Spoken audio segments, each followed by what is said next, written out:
Very good morning from Belgrade. Nike Jordan से ये उम्मीद नहीं थी। पेट बहुत ज्यादा भर गया यार। क्वांटिटी जो वो देता है ना, इतनी देता है ना। स्टेशन भी पहुंच गए, ये सामने बस स्टेशन है। अब यहाँ से अपने को बस नंबर लेनी है 77। भाई रास्ते में इतना जाम था ना, बस की वजह से आज मैं लेट होने से मेरी फ्लाइट छूटने से बच गई। जब तक बस का स्टॉप नहीं आएगा वो गेट नहीं खुलेगा भाई। और ई वीजा मिलता है 30 दिनों के लिए। 3 महीने के अंदर आप कभी भी एंट्री ले सकते हो। वाईफाई कनेक्ट कर सकते हो। ये पासपोर्ट स्कैन कर रहे हैं, इसके बाद ये देखो ये आ गया पासपोर्ट। मेरे पास करेंसी ही नहीं है।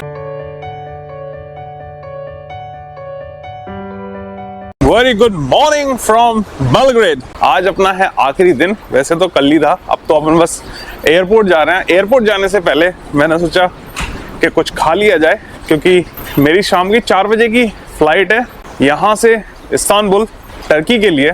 और अभी मैंने वेब चेक इन भी कर लिया है और अभी मैं जा रहा हूँ खाना खाने के लिए। मैंने कहा पहले कुछ खा लिया जाए, उसके बाद जो अपन चेकआउट भी मतलब कर ही दिया ऑलमोस्ट मैंने बैग वैग पैक करके।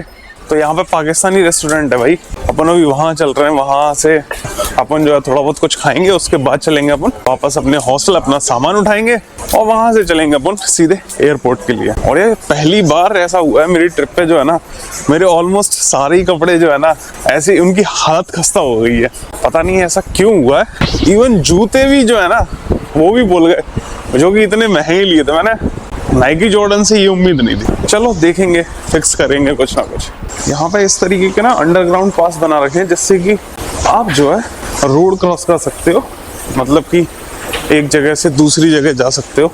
और साथ ही साथ यहाँ शॉपिंग के लिए भी है, तो अगर शॉपिंग वगैरह करना हो तो। और देखो अपन ज़्यादा चले भी नहीं, सिर्फ और सिर्फ 5 मिनट भी नहीं चलाऊंगा। और मैं ये सेंटर का साइन है, यहाँ से सेंटर का मेन सेंटर का एंट्रेंस है। और इस तरफ है अपना रेस्टोरेंट जहाँ अपन खाना खाने वाले हैं। तो भाई अभी ये अपने फ्राइड राइस हैं और केचप नहीं था, ये तो मैंने हटा दिया। संग में ये रायता है और ये दही की लस्सी भी मिली। क्वांटिटी इतनी है खाई नहीं जा रही। और ये शायद 200 की लस्सी थी और फ्राइड राइस जो था वो तो करीब 450 का। तो टोटल लगभग 700-800 का हो जाएगा। पर मज़ेदार है।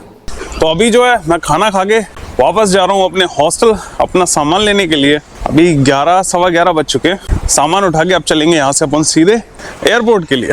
तो ये कुछ आखिरी यादें अपनी बेलग्रेड में। पेट बहुत ज्यादा भर गया यार। क्वांटिटी जो वो देता है ना, इतनी देता है ना, खतरनाक। अब मन कर रहा है बस थोड़ी देर बैठ जाऊं। कभी कभार कहते हैं ना किस्मत क्या चीज है। मैंने आज अभी एक फेविक्विक टाइप का था, जो यहाँ की ग्लू होती है, वो ली थी भाई। मैं उनसे काट के चेक कर रहा हूँ, सब कुछ कर रहा हूँ, और उसमें से कुछ निकल रहा है। मैंने कहा यार ये कैसे हो सकता है।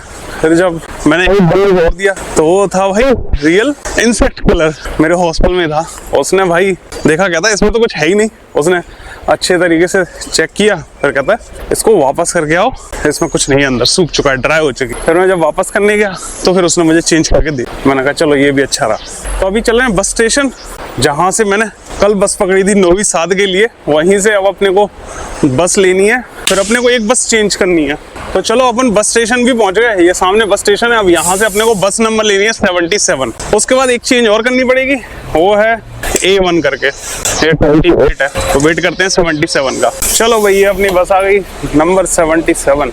तो अभी जो है मैं हो गया हूँ थोड़ा लेट, तो पहले मैं फ्लाइट में बैठ जाऊँ, उसके बाद बातें करेंगे।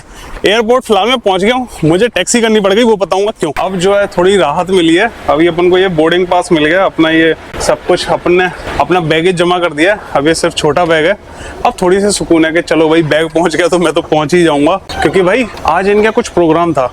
तो जिस वजह से जो है ना भाई रास्ते में इतना जाम था ना, बस की वजह से आज मैं लेट होने से मेरी फ्लाइट छूटने से बच गई। तो भाई अभी सिक्योरिटी चेक क्लियर करके अपन आ गए हैं यहाँ के ड्यूटी फ्री में। ये है सर्बिया का ड्यूटी फ्री। तो अभी फिलहाल अपन कुछ लेने नहीं वाले हैं, अपन चलते हैं सीधे फ्लाइट की तरफ। पानी भरना है यार अपने को। तो भाई ये देखो, ये वाली जो है ना इस्तांबुल TK1080, अभी इसका गेट नंबर आया नहीं है, तो अपन वेट करते हैं। वो ऑन टाइम ही दिखा रही है। थोड़ा मैं तसल्ली से बैठता हूँ, बताता हूँ हुआ क्या था। तो पहले तो मैंने अपने हॉस्टल से, जहाँ से मैं बस पकड़ता था रेगुलर, मैंने वैसे ही बस पकड़ी। मैंने गलती जो कर दी, मैंने अपोजिट साइड से नहीं पकड़ी, मैंने सेम साइड से पकड़ी। तो वहाँ से मैं चला गया अपोजिट साइड में। तो मेरे 15-20 मिनट्स क्या ऑलमोस्ट आधा घंटा वहाँ बर्बाद हो गया, क्योंकि मैंने कुछ टाइम वेट भी किया था। तो मैं हॉस्टल से निकला था 12 बजे, 4 बजे की मेरी जो है फ्लाइट है। तो मैंने कहा आराम से पहुँच जाऊँगा। तो आधा घंटा मेरा वहाँ वेस्ट हो गया, तो 12:30 मुझे वहीं बज गए। फिर वहाँ से मैंने एक और बस पकड़ी, तो मैंने कहा चलो अभी भी मैनेज हो जाए, क्योंकि 3.5 घंटे थे मेरे। फिर मैं उस बस से जा रहा था जो कि बेलग्रेड का बस स्टेशन। तो बस बिल्कुल सही चल रही थी, सब कुछ सही चल रहा था। मैं बस स्टेशन पहुँचने ही वाला था, तब तक पता चला कि यहाँ पे जो है ना परेड चल रही है। उस चक्कर में वहाँ पे इतना जाम था ना, क्योंकि लास्ट के जो 2 स्टेशन थे वहाँ पे भाई बस ऐसे चल रही थी जैसे मैं इससे तो तेज में पैदल चल लेता। तो मतलब बिल्कुल स्टक हो गई थी, चल ही नहीं रही थी, और मेरा हो गया मूड खराब।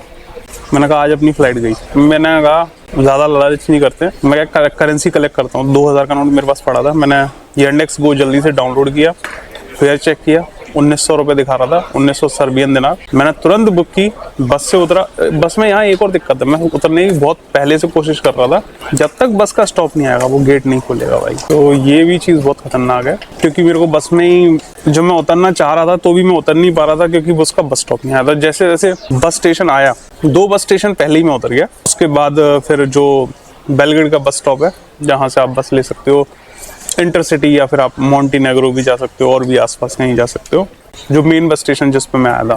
तो उस पे जो है अपन ने पहुंचे नहीं, 2 स्टेशन पहले ही उतर गए। वहाँ से मैंने Yandex Go की और यहाँ पे आया तो मेरे को 1850 कुछ, हाँ 1850 लग गया, इतना लग गया। तो 1850 में अपन एयरपोर्ट पहुँच गए, टाइम पे पहुँच गए। मैंने लगेज दे दिया, तो मुझे लगा कि चलो ठीक है। मतलब मैं आ गया था यहाँ पे 1:45 के करीब, 4 बजे की फ़्लाइट है।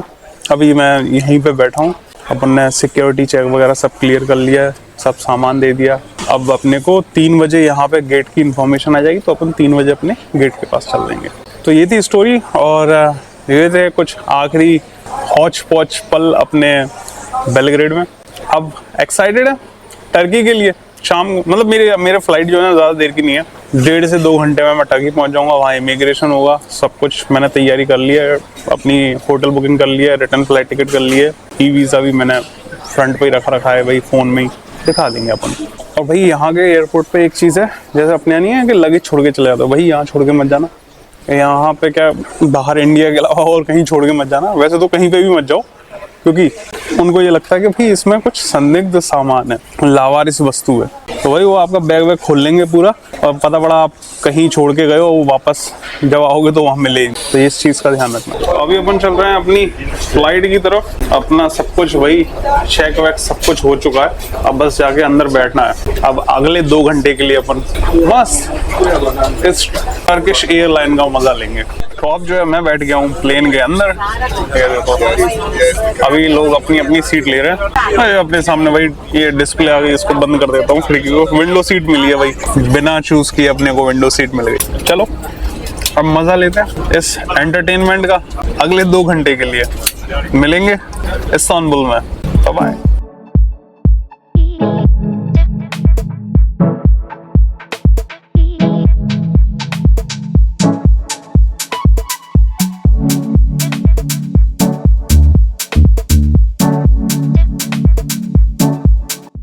तो स्वागत है आपका टर्की के शहर इस्तांबुल में। एक नए शहर, एक नया देश। भाई फ्लाइट का तो टाइम का पता भी नहीं चला।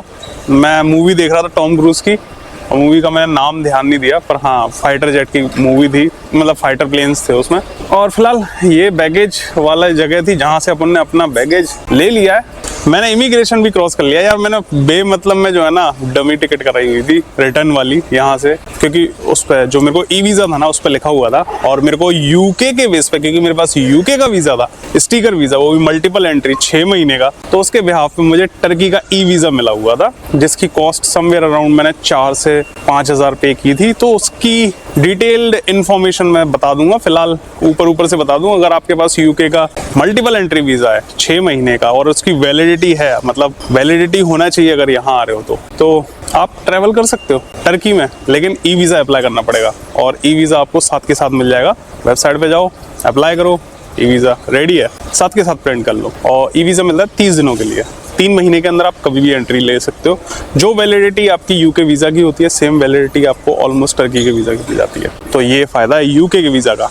तो अभी चलते हैं, सिम कार्ड लेना है, मनी एक्सचेंज करानी है, ये 2 काम करने, और बस पकड़ के अपने को हॉस्टल के पास चलो। अच्छा, इमिग्रेशन में क्या पूछा? इमिग्रेशन में सिर्फ मेरा वीज़ा चेक किया, टर्की का ई वीज़ा, और मेरा उसने यूके का वीज़ा देखा, सील लगाया, कोई होटल बुकिंग नहीं, कोई रिटर्न फ्लाइट टिकट नहीं।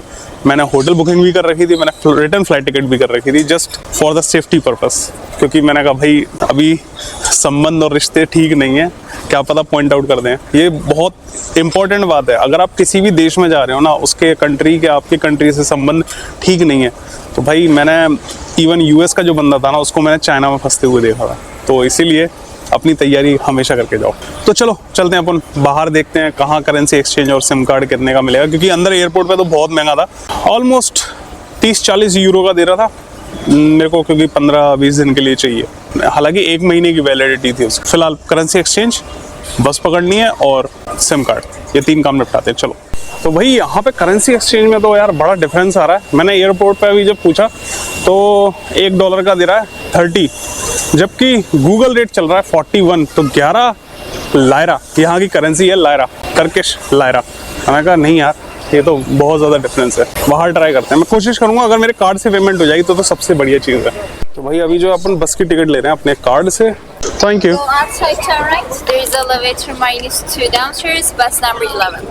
Thank you so much. तो अपन ने यहाँ से ले लिया बस की टिकट। अभी अपने को करेंसी एक्सचेंज नहीं करानी पड़ी, ना ही सिम कार्ड लेना पड़ा। वो मैं सेंटर में कराऊंगा, क्योंकि यहाँ पे रेट काफ़ी महंगा दे रहे थे। एक बार सेंटर पहुँच गए ना, फिर अपन डॉलर वॉलर सब एक्सचेंज करा लेंगे। वहीं पे अपन सिम कार्ड वगैरह जो भी होगा वो सारी चीज़ें अपन वहीं से ले लेंगे। यूजुअली किसी भी एयरपोर्ट पे जाओगे ना, तो आपको वहाँ पे सिम कार्ड और एक्सचेंज रेट दोनों ही बहुत महंगा मिलेगा। ये मैंने गलती एक बार वियतनाम में जब मैं था फूकेट आइलैंड वहाँ पे की थी, तो मतलब ऑलमोस्ट डबल का डिफरेंस था। तो इसीलिए अगर पॉसिबिलिटी हो तो एक ऐसा कार्ड रखो जो कि ट्रैवल कार्ड हो, जो आपका कहीं भी काम कर जाए, वो सबसे बेस्ट है।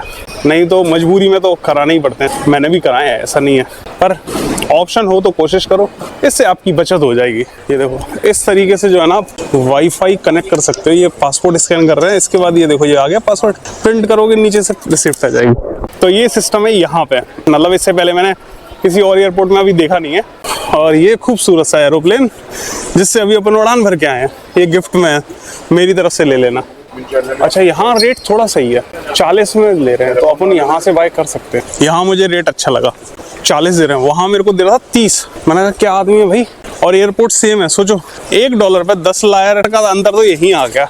तो अभी आ गया हूँ मैं एयरपोर्ट के बाहर। ये एयरपोर्ट था, अभी अपने को चलना है 11 नंबर पे। ये देखो ये जो है ना प्लेटफॉर्म नंबर लिखा हुआ है 11, और एग्जिट के लिए आप पूछ के आ सकते हो। और ये पता नहीं किस चीज़ का है, लगेज का है। ये देखो यहाँ बस भी खड़ी हुई है।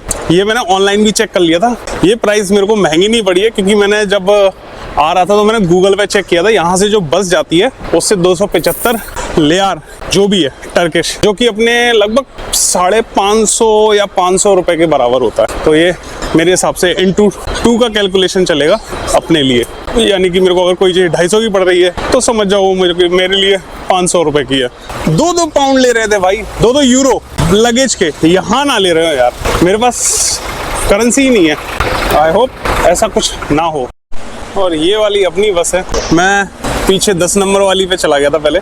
इधर देखो लिखा हुआ है 11 नंबर। अपन भी लग गए लाइन में, और अभी यहाँ से मेरे को लगता है समवेयर अराउंड 1 घंटा लग जाएगा अपने को पहुँचने में। जब 550 का टिकट है तो इतना तो लगना चाहिए, बाकी मैं अपडेट कर दूंगा। तो फाइनली हम हैं टर्की में। ये भी यार काफ़ी सुना था इसके बारे में, तो मैंने कहा इसको भी घूमा जाएगा, तो इसलिए आज अपन आ गए हैं टर्की, इस्तांबुल। मज़ा आएगा। अब यहाँ से चल के करेंगे अपन हॉस्टल में आराम। करेंसी एक्सचेंज, सिम कार्ड जो भी होगा उसका मैं अपडेट कर दूंगा। तो फिलहाल आज के वीडियो में इतना ही, फिर मिलेंगे एक नई वीडियो के साथ। Till then take care of yourself, good night.